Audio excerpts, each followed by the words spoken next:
Have you ever wondered what God is like or who is like God? One of the things that will galvanize your spiritual life is a revelation of who God is in your life. What does He look like, or what can we liken God to?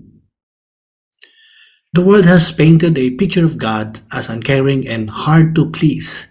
Sadly, there were times that God's people had bought into that idea as well. In our devotional reading this morning, this is exactly what happened to God's people and how they had become tired of God. In Micah chapter 6, beginning with verse 1 up to verse 8, it says here, "Listen to what the Lord is saying. Stand up and state your case against me. Let the mountains and hills be called to witness your complaints. And now, O mountains, listen to the Lord's complaint. He has a case against his people.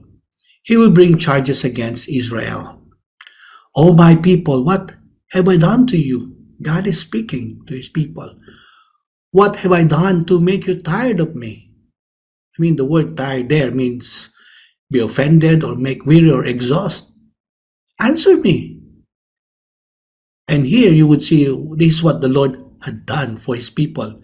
In verse 4, "For I brought you out of Egypt," that's a place of hardship, "and redeemed you from slavery. I sent Moses, Aaron, and Miriam to help you.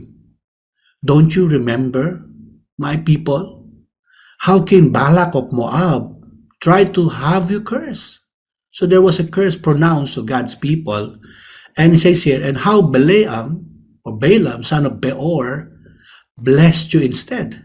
So God had turned around the curse into a blessing. "This is what I did to you," the Lord is telling his people. And then it continues, "And remember your journey from Acacia Grove to Gilgal, when I, the Lord, did everything I could to teach you about my faithfulness." Now the word teach there, it means to know by experience. And faithfulness is translated as righteous acts or righteousness of God's attribute. So we would see here verse 6 talks about God's people's desire to draw near to God and what they thought they need to do. It says here, what can we bring to the Lord? So it talks about how do we draw near to God? Should we bring him burnt offerings? You're talking about sacrifices here. Should we bow before God Most High with offerings of yearling calves? Should we offer him thousands of rams and 1,000 rivers of olive oil? Should we sacrifice our firstborn children to pay for our sins? Now we know the answer to all of this is an emphatic no. That's why in verse 8 it continues, "No, O people," talks about God's people, "the Lord has told. He had made known, he had declared you what is good." Talking about God's people, this is what I declared to you. What's pleasant, what's excellent, what's appropriate. And this is what he requires or seeks of you. And what it is? To do what is right, to love mercy, to walk humbly with your God. So let's go back and answer the question, what God is like. You see, we have learned God brings us out of our place of hardship. So whatever you might be going through in your life right now, he is going to bring you out of it. He's our Redeemer from bondage of negative circumstance. He sends people to help us in our situations. It could be your Go Group leader, your Go Group members, those who are in spiritual leadership over you. And you know what? He turns situations around us in our favor. He leads and guides us in our journey of life, like what he did to the Israelites.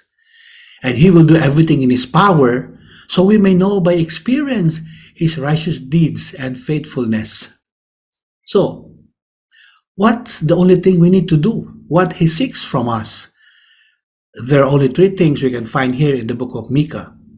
Number one, to live justly, that is, do what is right.